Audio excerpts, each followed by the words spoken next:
Good evening, ladies and gentlemen, members of the Institute. A warm welcome to you for making time to come to this members forum. Because of the very overwhelming response in the last few times, so this time we booked a much larger room so that more members can come and understand the changes, and we also love to hear from you about your questions or your comments. So before we start, I would like to just make a few housekeeping announcements.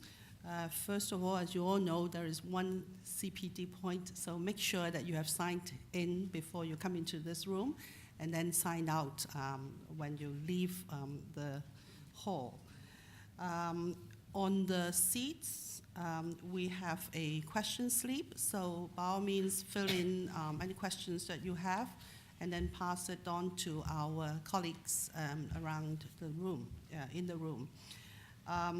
We would also like to do a little survey at the end of this forum. So there is a survey with 2 questions, and please let us know your preferences later on. And then to facilitate you to show your votes to the new changes, we have also printed the proxy form. So you can also fill in the form appropriately, sign it, and then leave it with our colleagues later on. All right? Okay, first of all, let me introduce the panel on here, and as well as the council members and my colleagues who are here with us tonight. Ivan Tam, our president. Edith Shi, past president, as well as ICSA's senior vice president and member of the executive committee. On the far right, Paul Stafford, Vice President of HKICS and ICSA Council member. On the floor, we have support from Morris, Dr. Morris Ngai, our past president, and Stella, our council member. Okay, as to colleagues at the Secretariat, Mohan Datwani, our Senior Director and Head of Technical and Research, Louisa Lau, our registrar, or all of you should know her. Carmen Wong is our company secretary. And Candy over there, education and examinations director. And Lawrence, our marketing senior manager at the back. Lydia, who is our professional development director, she is not feeling well, so she can't join us tonight. All right, without further ado, I would like to pass the floor to our president. Ivan, please. Thank you, Samantha. Good evening, members of Hong Kong ICS, ladies and gentlemen. Welcome again to this members forum for the ICSA new initiative. Since you have received the meeting papers in late July, I believe that many of you has been following the new initiative developed by the ICSA. And in the last 4 weeks, there are altogether 4 members forum hosted by the institutes to address this initiative. And thank you once again for attending the members forum. And as you may agree with me, corporate now operates in an increasingly regulated environment, and more emphasis is placed on good governance initiative and practices, including compliance and risk management. So in response to this demand, ICSA has developed a number of initiatives to enable itself to grow and to sustain, as well as to enable its members and students would be better equipped for this changing business landscape. And under this initiative, it is proposed, amongst others, that it is proposed to introduce a new intermediate grade of affiliate members in its membership, and also to create a new designation to be named corporate governance, charter governance professionals. So this initiative would be made by means of amendments in its charters and bylaws. And well, you agree with me that these changes will have significant impacts on future developments of our professions. So, and it is planned by ICSA to seek approval from all its membership for this initiative in its forthcoming AGM scheduled to be held in early October. So your presence tonight on this forum is very important, and the purpose of this forum is for us to hear from you, to take your views on the new initiative, and also how this initiative can enhance ourselves further in Hong Kong and Greater China. So in the next 20 minutes or so, other members in the panel, Paul, Edith, and Samantha, will take you through the new initiative in details and the possible path that Hong Kong ICS would take, and also what these changes would mean for our members. So after the presentation, the floor will be opened, and you are most welcome to raise any questions and make any ideas or suggestions. Thank you once again for your engagement with the Institute on the initiative. And over to you, Edith. Thank you. Thank you, Ivan. As Ivan put it, the initiatives are introduced under the slogan, Evolve for the Future. So we're looking at the future of the Institute. Now, this is not something that happened overnight. The ICSA Council have been working on this project for about 2 years. We started with engaging an expert consultant, Dr. Jenny Rees. She is an educator. So she was invited to come in to review our current IQS, our qualifying examination, the content, the syllabus, our questions, and then to come up with her conclusion as to how we're doing. And we're doing very well. But because times have changed, and it transpired that we ought to be paying more and more attention on governance. So one of the proposals then was to look into creating a new qualifying program, which is Chartered Governance Professionals. Now, what are the changes that are being proposed? There are 2 major proposals. I want you to focus on the first one, which is the creation of a second destination. Our current destination, we all know, is Chartered Secretaries. The new destination is Chartered Governance Professional. So this is in addition to Chartered Secretaries. Over the last 2 years, we have looked at our syllabus and see how we could come up with a syllabus for Chartered Governance Professionals. And a lot of time had been spent on coming up with the right subjects and the contents, and this is really a project participated by all the divisions within ICSA, with representatives including our own here, Candy and and Samantha and other members, so that we come up with a syllabus and content that is most appropriate for our needs. The second initiative is the creation of a different kind of membership called the affiliated membership.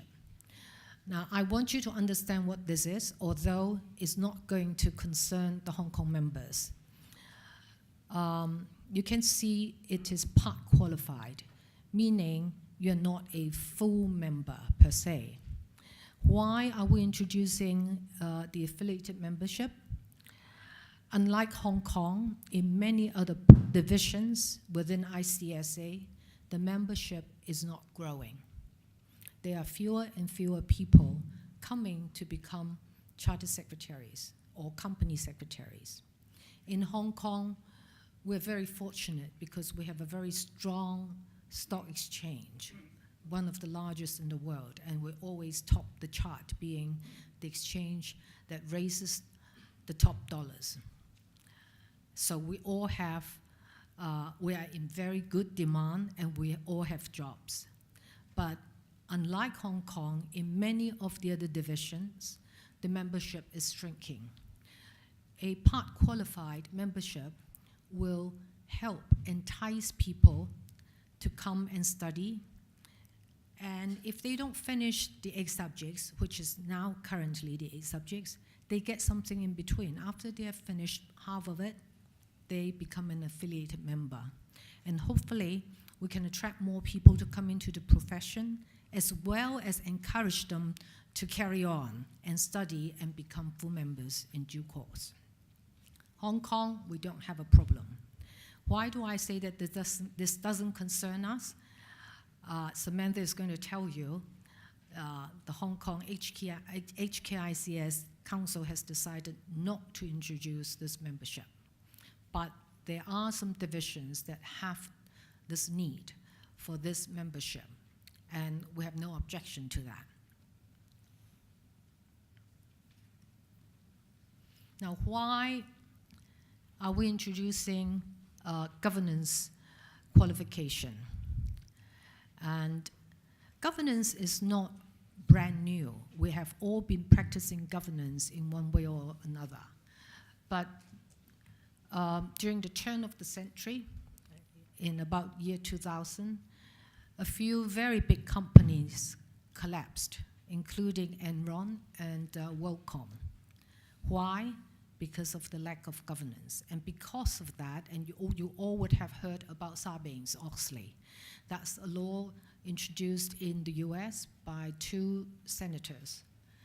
And since then, we all focus on how to govern our corporations on a more stringent basis. There are many roles that are created today that are called compliance officers or governance officers. And many of us who are charter secretaries are already discharging this responsibility one way or another. You might not be called the governance officer or the compliance officer, but you are doing a lot of compliance work. And in addition to corporate governance, we have also branched out into public governance and also non-profit organizations governance.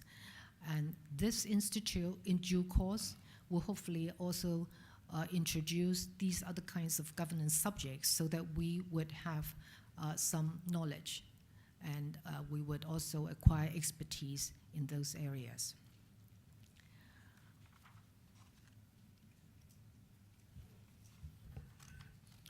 Right, thank you, Edith. Now, the ICSA has been in practice or in existence for over 125 years. Today, we're very fortunate that the Charter Secretary qualification is actually a world-class qualification. It is all of us have passed the international qualifying scheme, and it's a portable qualification, because if you go to the UK, Singapore, or for Paul Stafford's situation, he was admitted in the UK, and then he came to Hong Kong to practice. So we already have a very good qualifying program, but then because of the change in the environment and the regulatory framework, governance become more and more important. And therefore, we would like to introduce a new qualification called Chartered Governance Professional. This qualification is of the same standing and rigor as Charter Secretary qualification. So they go actually side by side. And for Hong Kong, we would like to roll it out as a combined or bundled qualification scheme for our new students.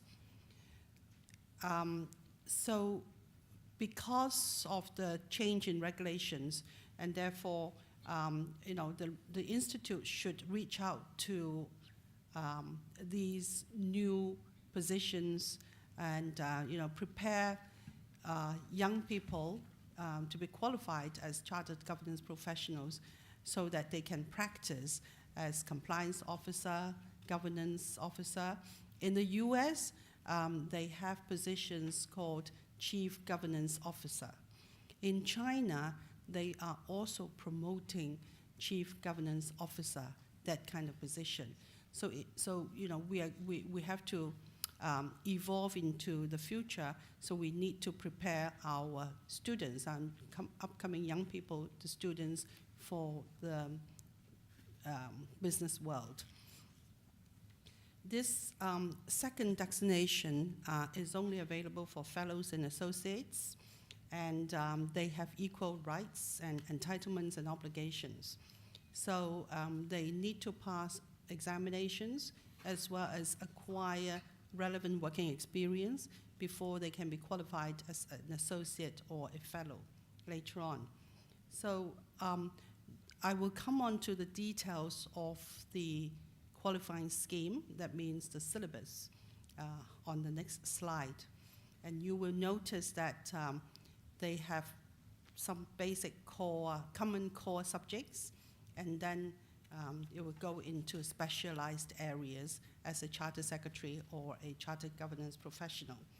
So by doing so, we would like to, and we need to, and we would like to attract more people to come in as members of ICSA so that we can offer more job opportunities for our members. Just do a little survey here. How many of you are actually company secretaries of listed companies or professional firm? Not too bad. Anybody working in financial or insurance companies as compliance officer, risk manager? A few hands. Do you think the chartered governance professional qualification would enhance your position in the company? I guess so. All right, let's go into the details of the qualifying program. Right, currently, this is the current international qualifying scheme. So I'm sure that you know all the subjects well. There is part 1 and part 2, a total of 8 subjects. And the exemption, the maximum number of subjects that we can grant for exemption is 4. All right, it's graduate entry. So what happens with the new qualifying scheme?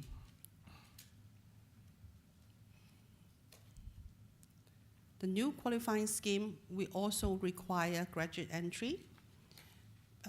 Students are eligible to choose whether they want to go into the chartered secretary route or the chartered governance professional route. So this is the chartered governance, chartered secretary route. You will notice that there are 4 core subjects at the bottom. And then if you want to go into speciality of the chartered secretary route, you will have to study company secretarial practice and development strategy. Now, for this stream, for example, corporate governance is important, corporate secretarial practice is also important, therefore, we would not grant exemption to these 2 subjects. Okay. If people want to choose to go for chartered governance professional, they will also study exactly the same 4 core subjects. But then, because they want to go into speciality of the governance professional, they will have to study enterprise risk management and an additional new subject. And we're still debating on what this subject should be. All right? So you will notice that there are 6 subjects per qualification. It doesn't mean that, oh, how nice, I can study less. But in fact, we packed everything into from 8 to these 6 subjects. So the content is very rich. For Hong Kong, we believe that the Council has looked into this in very detail, and we believe that it would benefit our future members, that means our students, more if we combine the 2 together. So moving from currently 8 subjects into 8 subjects. So they will study the 4 core subjects as well as the 2 special charter secretary subjects and the 2 chartered governance professional subjects. So making altogether 8 subjects. And so our future students will be able to practice as a committee secretary as well as a governance professional. So that will give them a much, much wider job opportunity and career path. And by doing so, our employers will be able to offer more work or more jobs for our future students as well. Okay? So what is being proposed for affiliated member? As Edith has said earlier on, these are part qualified members. That means they don't have to pass all the 8 subjects, but let's say they pass 3 or 4 subjects of the qualifying scheme, and we let them come in and be part of the big family, but they have very restricted rights. They cannot call themselves as a chartered member because they haven't finished the entire qualifying scheme, and they cannot call themselves as an associate yet because they haven't passed all the examinations. But then they must be a fit and proper person, just like any other students, associates and fellows. They cannot join the ICSA Council because only fellows are allowed to be on the ICSA Council. They have very limited voting rights. They are not counted as a member, not count, as a quorum because they are not a full member. All right, so the kind of control of the whole institute still lies with the associates and fellows.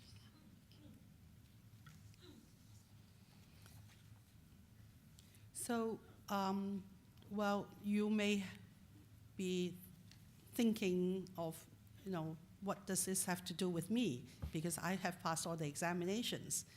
And how can I acquire the Chartered Governance Professional designation? Is this in your mind now? I believe so. So the Institute has also considered the current members' situation. And we think that the fellows who have acquired sufficient textbook knowledge as well as practical experience, all of you must have completed at least 8 years working experience before you can apply to become a fellow. So you would have also acquired governance knowledge and practices. And therefore, if you are a fellow on or before 31st of December 2019, you will be grandfathered into the designation of Chartered Governance Professional. So can we have a show of hands of how many of you are fellows? Quite good, thank you. So those of you who are yet to become fellow, please consider to become a fellow by end of next year. Then you will automatically be able to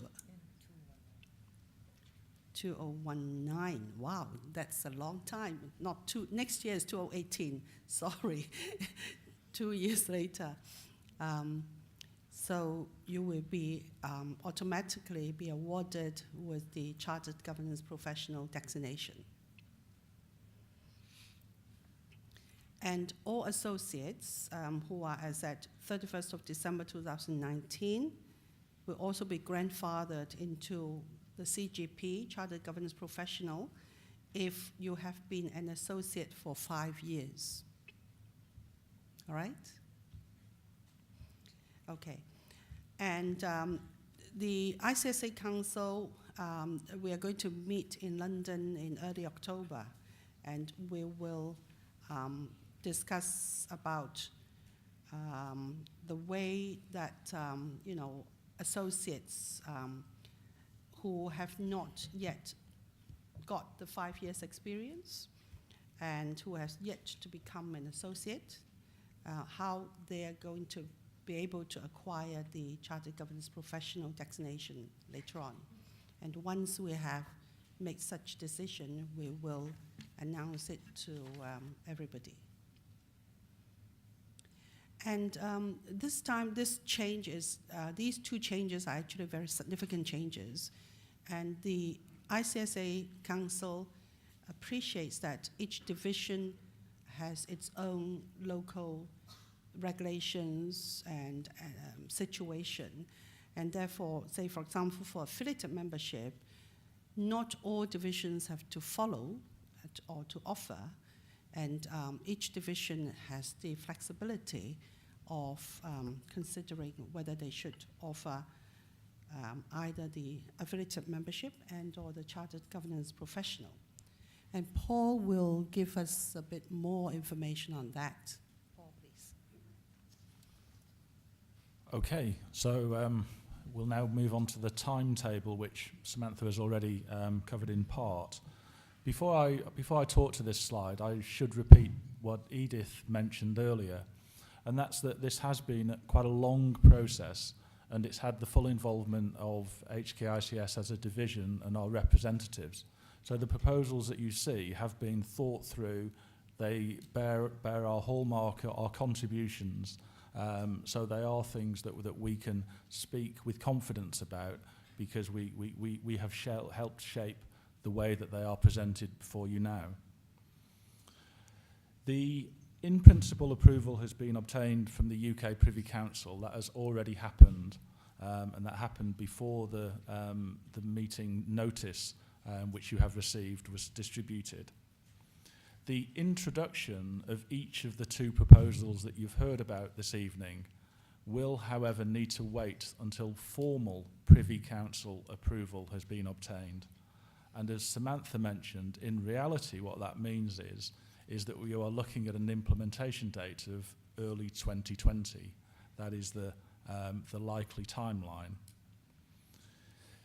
I think the key point on this slide that I would like to draw out is at the foot of this slide, and that is about the flexibility that each of the divisions will have about how they implement the two proposals. As was you've heard earlier, one of the proposals for affiliate membership, Hong Kong has decided we will not implement. We therefore have the flexibility to do that. Other divisions may choose to. We have decided not to. With the Chartered Governance Professional qualification, we have flexibility how we implement that. We have decided to implement it on a combined basis alongside the Chartered Secretary qualification. So you couldn't just do the Chartered Governance Professional part and become a member of HKICS. You have to have both parts to become a member. And we see that as a very important part of protecting the reputation, the strong reputation that HKICS has in Hong Kong. So I think that flexibility about the proposals is a really important point to remember. We have taken the opportunity to engage with a number of regulators, because it's not just the stock exchange, but for many other regulators, we are an important profession, and are actually named in various rules and regulations. So it's important that our regulators understand the developments that are being proposed. And it is pleasing to report that we've had a very positive reception to the proposals. The regulators have welcomed the strengthening of governance in the syllabus. And I think it's important for us as a profession to be seen to be claiming the ground that is governance. Somebody is going to, and the logical profession from my perspective is the Chartered Secretary. So that's why we want to offer the new governance professional qualification alongside the Chartered Secretary qualification. You have both. We don't think it's a choice of either or. We think they are all one in the same, and that's how they should become packaged in the Hong Kong environment. So there has been very positive feedback from the regulators, and we have therefore concluded as a council, this is and not only in Hong Kong but as an international council, that we would welcome you supporting the proposals at the AGM. I think the slide infers that you will receive the voting material. I think you should already have received the voting material. And we would encourage you to support the proposals. We think it actually helps build the profession, and not only within Hong Kong, but globally. As Edith explained earlier, globally, numbers in the profession are reducing. It is believed by some divisions that they need the affiliate member introduction to boost their membership numbers. Whilst we may not be introducing that here, we believe it's of benefit for the international institute for those divisions that wish to offer it to be able to do so. Because we are part of an international body, we have an international qualification, and we are stronger if there are more members globally throughout the institute. We in Hong Kong will not be helped if the institute's numbers globally continue to decline. So we believe that the flexibility that we will have and the strengthening of the governance part of the Chartered Secretary are compelling reasons to support the proposals that have been put forward at the AGM, for the AGM, and we would encourage you to vote in favour. We are happy to answer questions. Hand over to you, Samantha.